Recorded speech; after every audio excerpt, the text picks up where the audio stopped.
We're talking with University of Detroit Mercy's head women's lacrosse coach, Dwayne Hicks, coming off a really great effort against a relatively new team in Lindenwood at home. You guys are going to be Yes. on the road at Butler this coming Saturday before opening the season at Central Michigan on the 29th.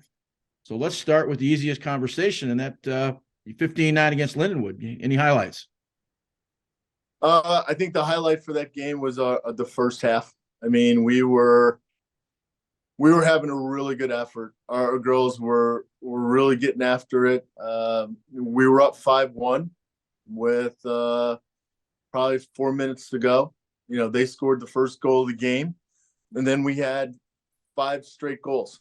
So we were looking really good, and I think it was a great effort by the girls. We just didn't play our best after that, but you know, it's I can see the potential. Okay. We just need to put it all together and put a whole game together, and we'll compete with anybody. What's hard? What's farther ahead, defense or offense? Right now, I think our offense is just getting together. I think our defense is pretty good. Meredith is doing a really good job in the goal for us. We're good there. We're just our offense is getting together. But when they start firing on all cylinders, we're going to be a really tough team to handle. When a coach tells me the firing on cylinders, those are sort of axioms of ideas. Give me a specific. Is it we're not catching the ball in critical positions? We're not making the extra pass? What is it the offense has to do to gel specifically so that they can find the back of the net? We gotta find our cutters. Okay. I mean, we're seeing the cutters. We're not making that connection. And when they do, the ball's going on the ground and you're not going to get it on the 8. So we're number one, we're missing our cutters. And number 2, we're not getting second chances on the goal. Are you running if I were watching with ESPN Plus now, you can watch all kinds of women's games online and certainly with streaming. Are you running a typical women's offense? Or are you doing something a little bit different? Explain what you're running offensively. Offensively, we're running generally a 2 behind.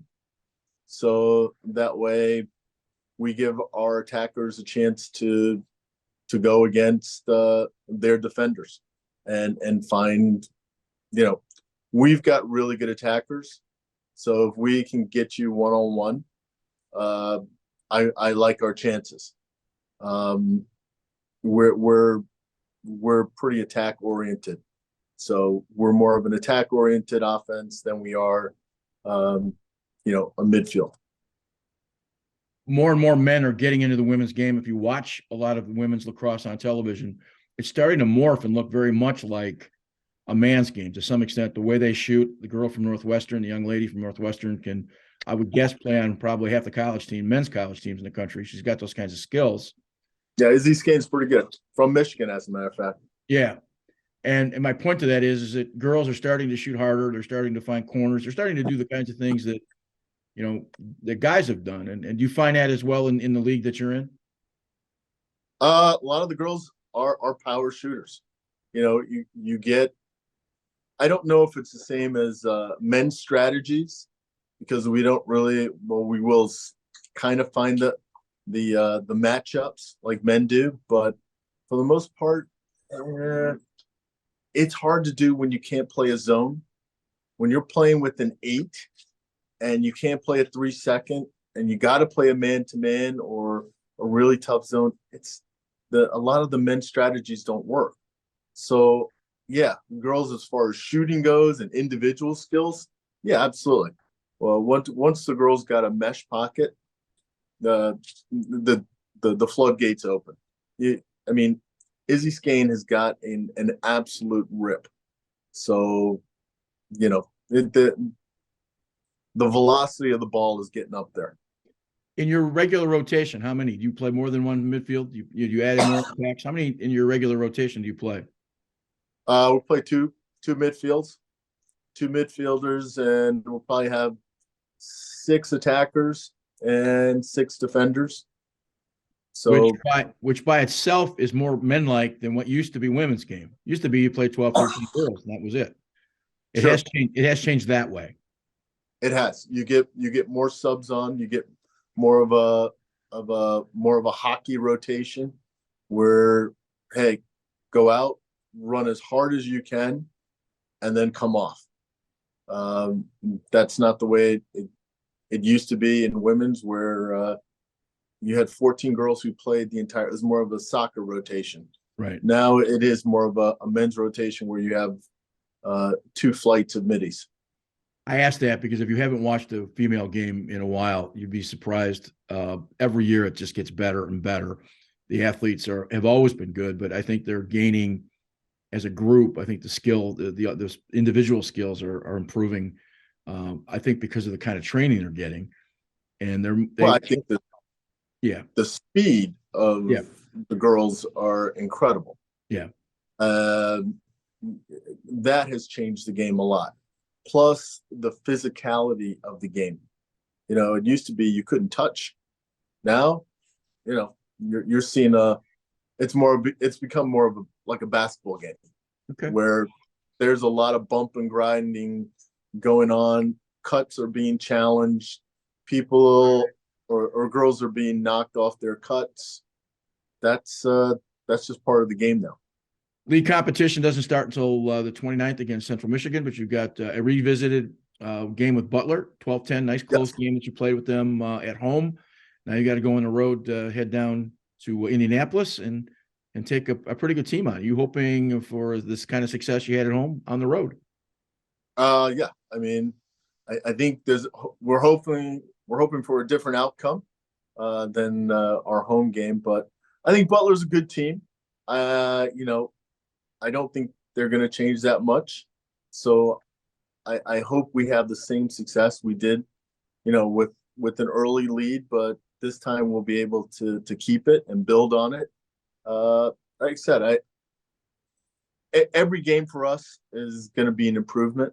So I don't see this game being any different, and I think it's going to be a really good game. Okay. Well, listen, we wish the best for you on the road. We're looking forward to seeing that Central Michigan game when we get back to league play. I think that'll be fun. I think the competition is across the board in that league. I think is pretty equal. I don't think that's a secret. So some good games to come as the weather finally turns a little bit and gets warmer.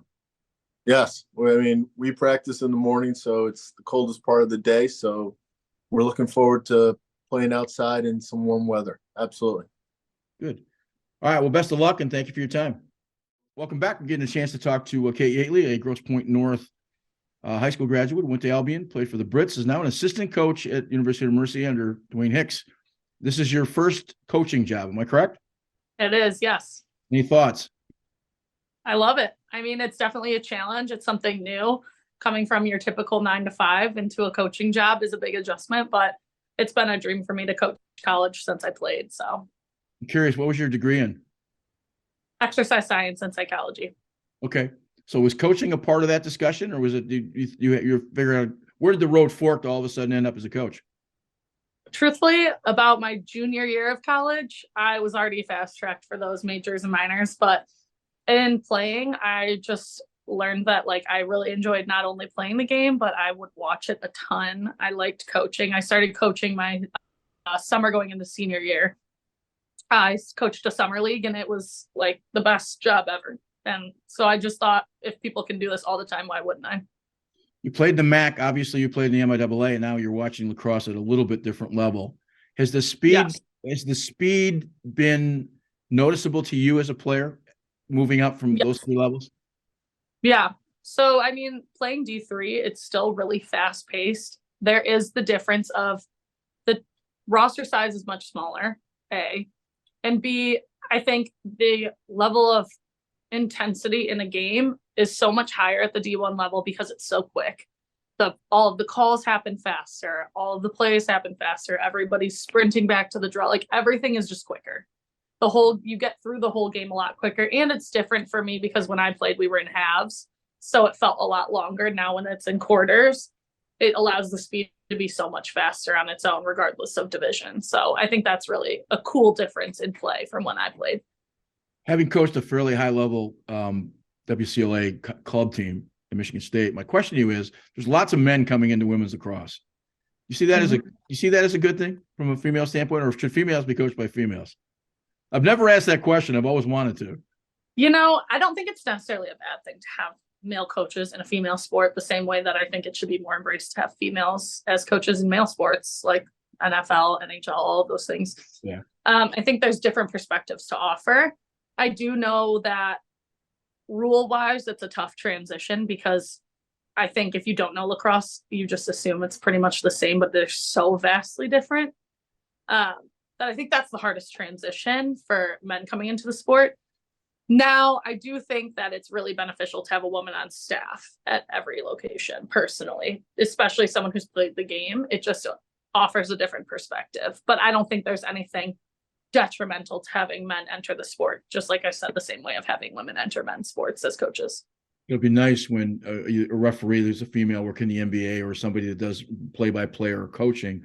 How about we just use their name and not have to point out to them that they're, the second female that's ever coached or the first guy that's ever coached. Just call them for what, either he has quality, she has quality, or they don't. Pretty simple. Exactly.